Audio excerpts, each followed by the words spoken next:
Good morning students. अपना topic है बेटा आज का अपना वही चैप्टर कंटिन्यू चल रहा है मैगनैटिक फील्ड च आप बायो सेवरेट ला दियाँ एप्लीकेशनस कर चुके हैं।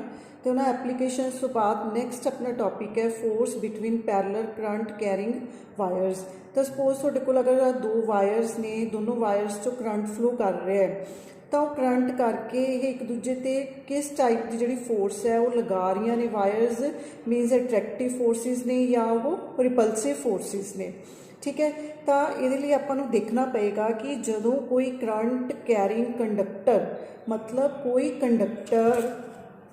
कोई भी कंडक्टर है जिहदे चों करंट फ्लो कर रहा है वो करंट कैरिंग कंडक्टर ते अगर असी कोई मैगनैटिक फील्ड अप्लाई करते हैं कोई भी मैगनैटिक फील्ड अप्लाई करते हैं तो उसकी इक्वेशन की बनूगी ये तुहानूं याद रखनी पएगी बेटा। देखो इक्वेशन अगर कोई करंट कैरिंग कंडक्टर है वो मैगनैटिक फील्ड की जी वैल्यू होंगी म्यू नॉट I1 2πr के कैप है।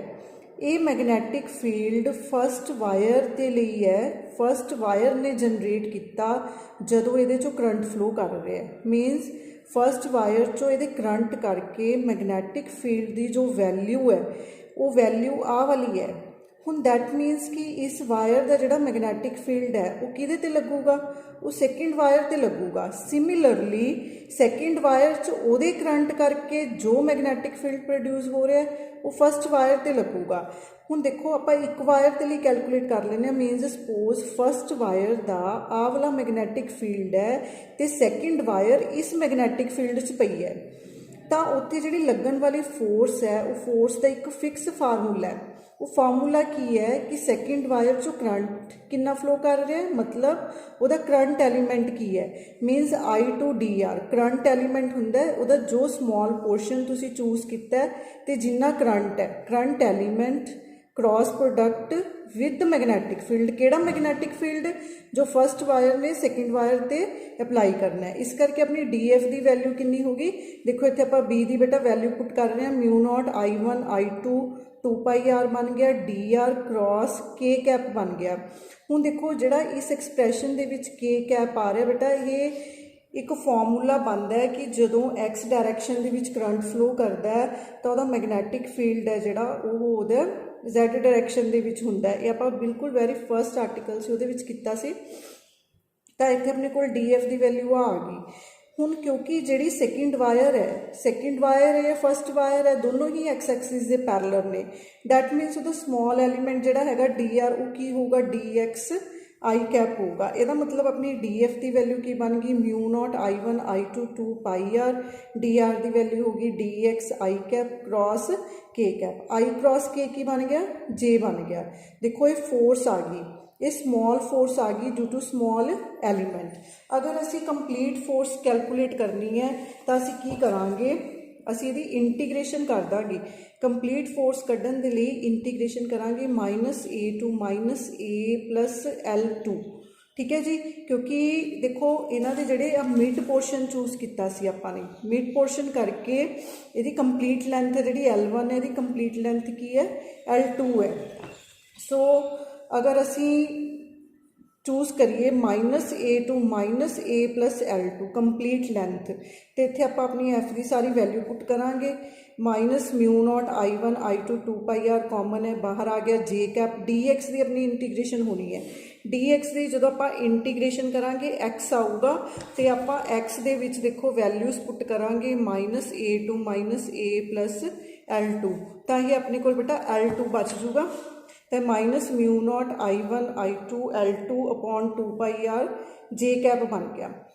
हुण अगर तुसीं ध्यान नाल देखो ये जिहड़ी फोर्स है फोर्स का फार्मूला अपने को आ गया minus mu naught I1 I2 L2 2πr J cap मतलब J मतलब Y की डायरैक्शन दे विच फोर्स लग रही है तो नैगेटिव साइन है नैगेटिव साइन का मतलब है नीचे नूं इहदा मतलब कि फस्ट वायर करके जिहड़ा मैगनैटिक फील्ड सैकेंड ते लग रहा सी उहदे करके ये वायर फोर्स फील कर रही है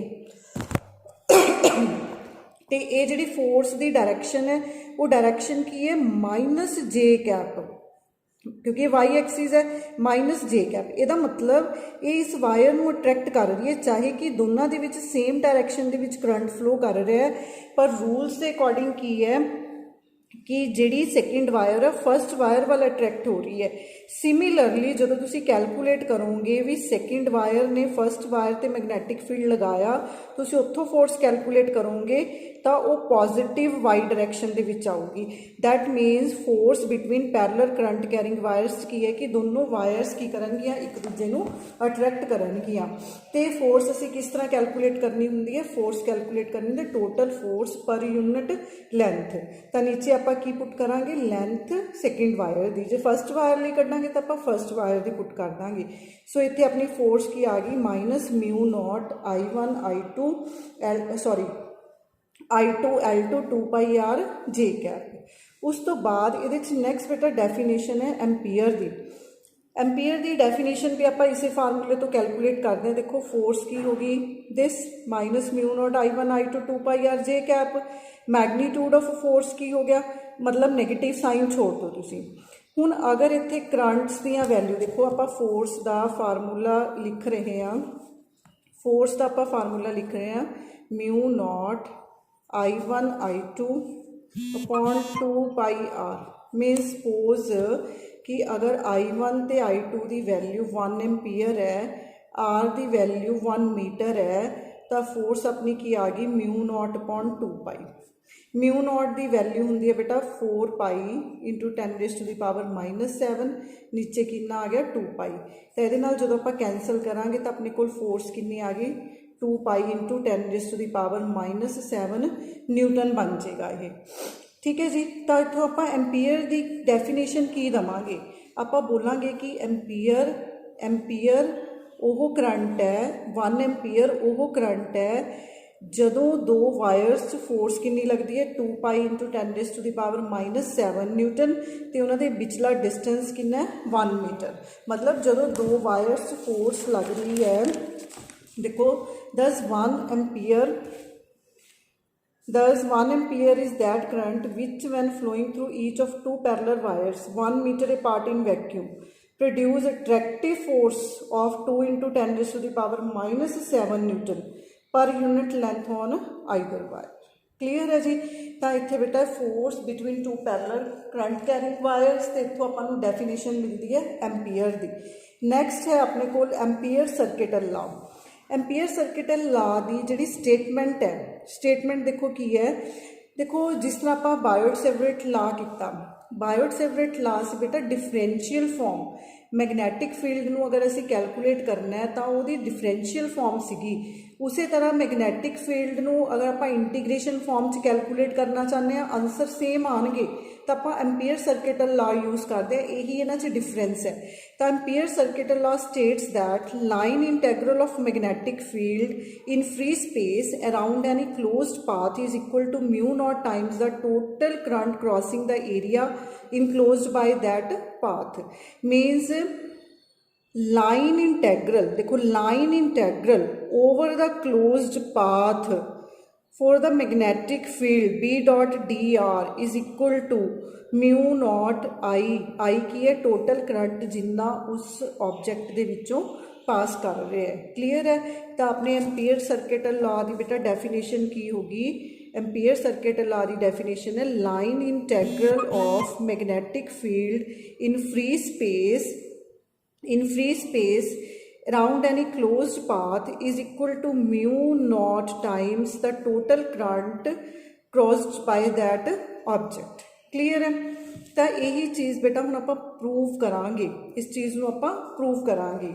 हुण देखो जिस तरह तुसीं पिछे पढ़िया कि सपोज एक वायर दे विचों करंट पास कर रहा है, ये वायर चो करंट पास कर रहे हैं, तो करंट पास करन करके ये अराउंड मैगनैटिक फील्ड है, वो मैगनैटिक फील्ड अगर असीं ड्रॉ करना है तो मैगनैटिक फील्ड जिहड़ा है वो सर्कुलर पाथ दे विच होगा।